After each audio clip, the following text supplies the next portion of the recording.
What is going on? Welcome back to the channel. So today is October the 9th. I want to give you a quick pre-market update, go over some of the hot movers and what big money is focusing on today. Before we get into any of that, make sure you guys hit that thumbs up. And with that, let's get right to it.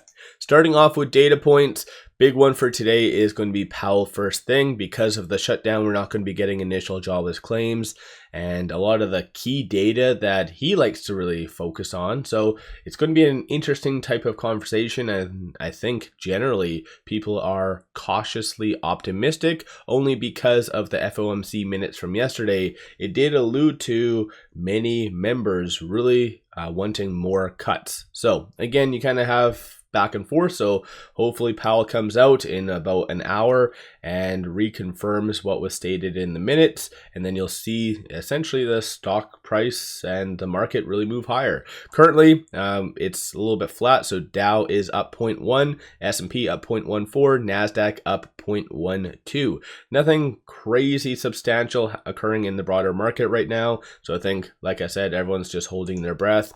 SoFi is kind of piggybacking off the broader market, so nothing crazy. It is up 0.11, no news, no SEC filings from them or anything like that.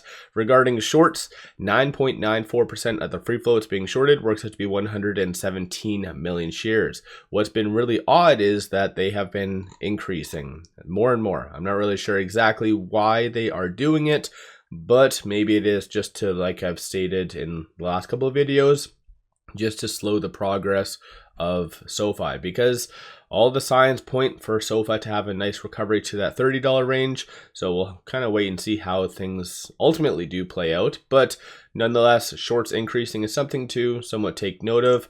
Today, with it right now at 28.04 during the pre-market, one point to watch for is at 28.58. Of course, Powell will be that catalyst to either push it higher or lower, but 27.68 is going to be that strong support. So kind of just watch for that. And yesterday it did bounce off of that, so we know that's a good support level. But for today, just watch for 28.58.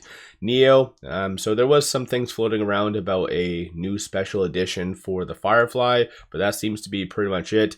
And of course, I do cover NIO quite extensively on this channel, so I'll be doing a dedicated video all about them. But they are down a little bit.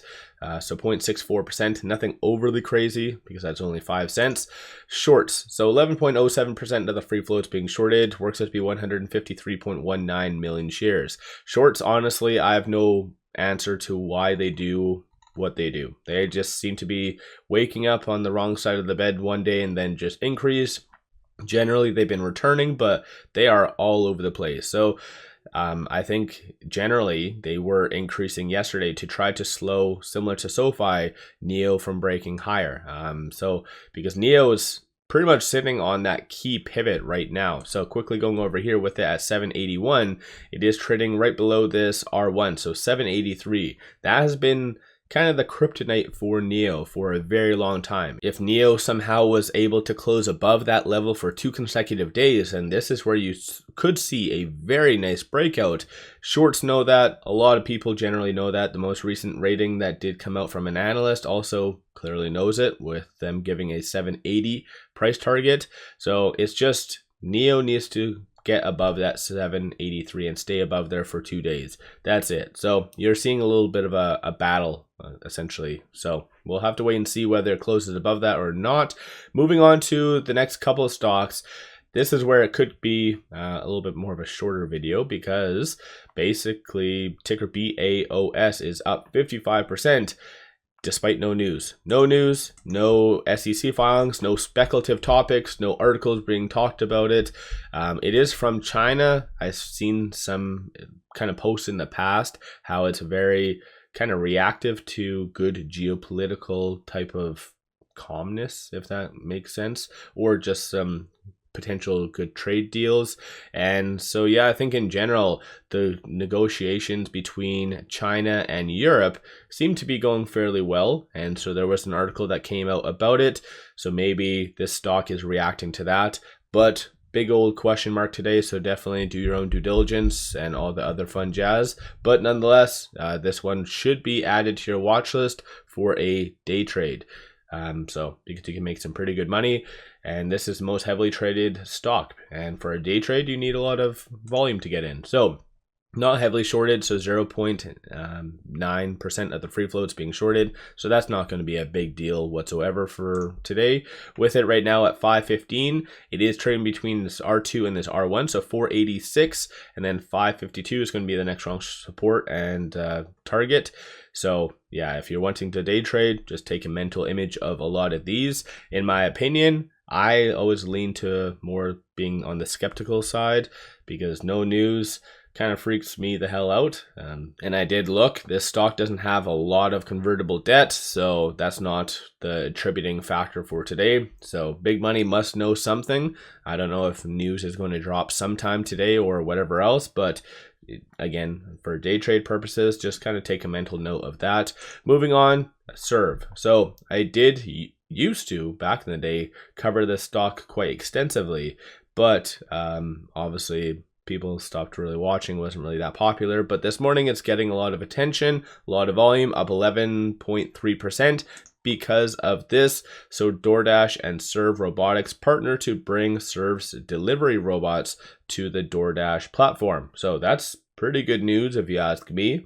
And so yeah, the market generally seems to like that.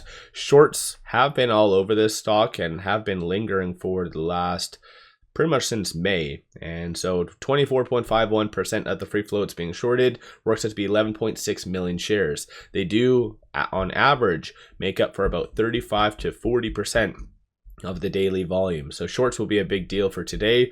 Most likely they'll try to suppress it in some cases, but with it right now at 1538, it is trading between this R2 and this R1. So 1436 is going to be a strong support. I personally don't see that being touched today. If anything on the table, it'll be that 1572. So just kind of watch for that. But no matter what, I feel like that 1572 potentially could be that good exit point. That's if you are day trading.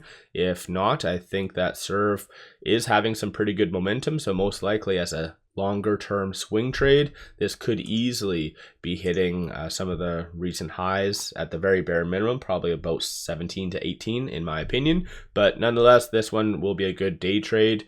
Moving on, and last but not least, ticker's AMBO. So this is another stock that has absolutely no news. So it's kind of, like I said, a shorter video. It is up 42.86%. A lot of volume is getting in today. But like I said, no news, no speculative topics, nothing even being talked about it. Even on social media, everyone is like, why is this stock up?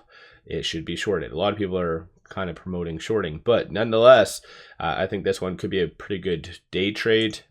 Regarding shorts, that's not a big deal. So 0.34% of the free float is being shorted, so they're not going to play that big of a part or deal for today. With it right now at 511, it is above all the key fib levels. Moving over to the classic though, you can always use that as a good alternative. So 567 is going to be the next strong target / resistance. Based on the amount of volume that is getting in, I wouldn't rule out that being touched. So that 567, again, if you're wanting to swing trade, whatever, I think regardless, I think if this R3 does get hit, it would happen in the first about 10-15 minutes. I can't see it gaining more momentum throughout the day. It'd be first thing, but flip side, 459 and then 410 as strong support levels. So again, if you're swing trading, day trading, just kind of watch for a lot of those. So let me know your thoughts on these stocks. Don't forget to hit that thumbs up and subscribe. I always greatly appreciate that. One final thing, pop over to my Patreon if you're looking for some solid buy signals on stocks, options, crypto. Put out daily day trades, numerous swing trades. Worthwhile to pop over there and check that out. With all that said, appreciate all of you watching.